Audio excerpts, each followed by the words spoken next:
In our rapidly changing world, it is often very difficult to imagine a time before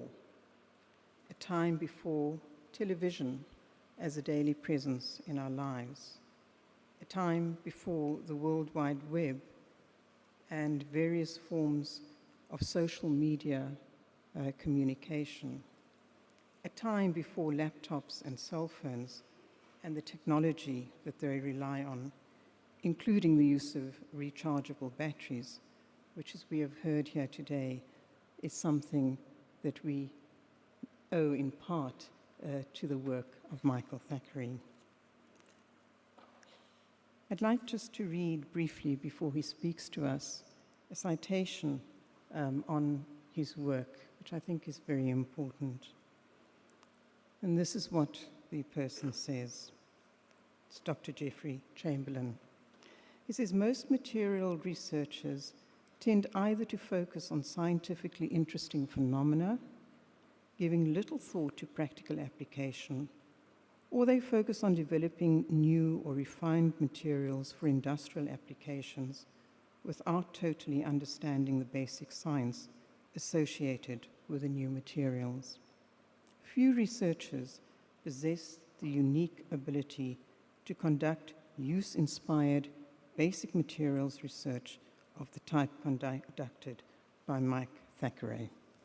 Please come to give your address. Thank you.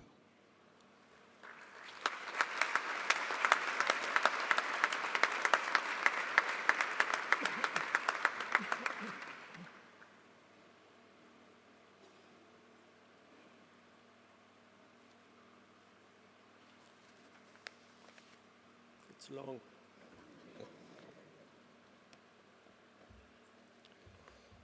Vice Chancellor, academic staff, graduating students, parents, ladies and gentlemen.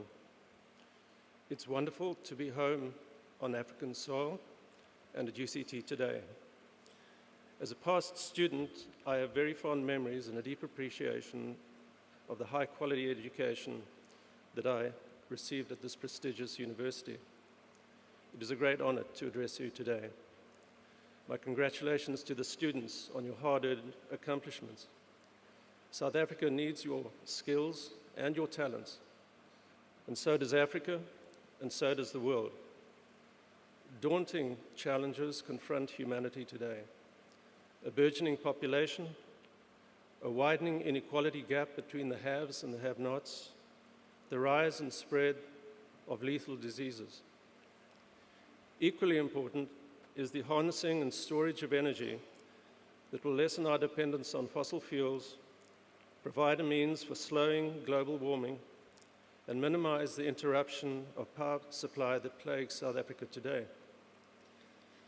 I would like to use electrical energy storage, or simply batteries, to tell a story about South Africa's scientific and commercial contributions to the field. But it is also a story about recognizing or creating opportunities and making the most of them when they come your way. I imagine that many of you are feeling uncertain about the future, both as young individuals embarking on your careers and as members of a generation that must grapple with challenges of immense proportion. 41 years ago, when I was sitting exactly where you are now, I was also uncertain about my future. I can assure you that the thought of a battery career was furthest from my mind. In those days, batteries leaked and they corroded my transistor radio and the floor under the back seat of my 1959 Volkswagen Beetle. And there was nothing enticing about that. But on my arrival at UCT in 1968, I enrolled for a BSc degree, but with no clear aim or direction in mind. A year later, Professor Morna Matthias, an inspiring lecturer in the geology department, introduced me to the beauty of the crystalline world, gemstones, and the history of the earth. Something stirred within me. Professor Luigi Nascimbini's colorful character and mastery of crystallography drew me to the chemistry department, where I stayed to do a master's degree. And I'm indebted to both of them for exposing the road that I was to follow. Unsure of whether my future lay in academic research or industry, and how I could capitalize on my love of crystallography, I headed for the CSIR in Pretoria, whose charter was to undertake research in the national interest. It was the mid-1970s, the time of the first oil crisis in the Middle East, when the price of oil quadrupled and petrol rationing was imposed. This event catalyzed worldwide events to look at electrified transportation as an alternative to petrol-powered vehicles. And so Johann Kutzer, my mentor at CSIR, suggested that I study battery materials for my PhD project. And batteries may sound dull, but I suddenly discovered that they were exciting. They're a form of inorganic life that is dependent on the structure of matter, on crystallography. When batteries are fully discharged, they are considered dead. When charged, crystal structures can be packed with energy or life. We talk of the lifetime of batteries. Today's challenge is to pack as much energy into as small a space as possible, safely, to allow your cell phone or laptop computer to last longer, or better still, to enable your electric vehicle to travel further on a single charge without polluting the atmosphere with noxious exhaust fumes and carbon dioxide. Johann Kutzer and I were structural chemists. We were not battery scientists. Our advantage in the mid-1970s was that our minds were not contaminated by conventional thinking in the battery community. We worked outside the box. One idea led to another and to a sequence of discoveries. With Anglo-American support, the ideas began to flourish, but not without moments of despair when problems seemed insurmountable. We needed help to drive the science, to technology development, and to commercialization. So collaborative projects were therefore established between CSIR, Anglo-American, and the Atomic Energy Research Establishment and a battery company, Beta R&D in the UK, and a little later, Mercedes-Benz in Germany. Johann's technology was based simply on a mixture of table salt, sodium chloride, and iron filings. Very simple. But by extracting the sodium from the salt at elevated temperature, iron chloride was formed, thereby creating a viable rechargeable sodium battery, later to be called the Zebra battery. In 1981, I reached a crossroads at the CSIR. While Johann's Zebra technology was commanding the attention of industry, my curiosity was being drawn to lithium batteries that I sensed offered more scope than the Zebra system. I wrote to a world authority on battery materials at Oxford University, John Goodenough, to ask if I could spend a year at his laboratory. And so I left the Zebra team, but I remained in close contact with them.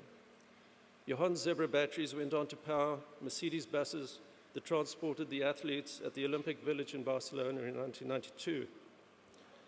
They are now being manufactured for electric vehicles in Europe and for backup energy storage in the United States. I was awed by Oxford and extremely apprehensive about my ability to achieve anything significant at such an esteemed university. My concern was unfounded. I had taken an idea to use structures, as you've already heard, related to the semi-precious gemstone spinel as a battery electrode. The idea generated surprising results that ultimately led to materials used in many of today's electric vehicles, such as the Nissan Leaf and the Chevy Volt. Funding for lithium battery research at CSIR started to dwindle in the early 1990s, just as Sony introduced the first rechargeable lithium-ion batteries to power the early cell phones and laptop computers. CSIR terminated its investment in lithium battery research on the grounds that there was no local industry in South Africa to support the technology. I was offered a fellowship to do research of my choosing, but with the instruction, no lithium batteries. I felt deflated that I was being deprived of a highly relevant scientific mission. Fate intervened. I received an invitation from Argonne National Laboratory outside Chicago in the United States to join a new lithium battery initiative sponsored by the US Department of Energy. It seemed a perfect opportunity, but there were no guarantees. The decision to head for the US was highly unsettling, for Lisa and our young daughters, Karen, Anna, and Laura.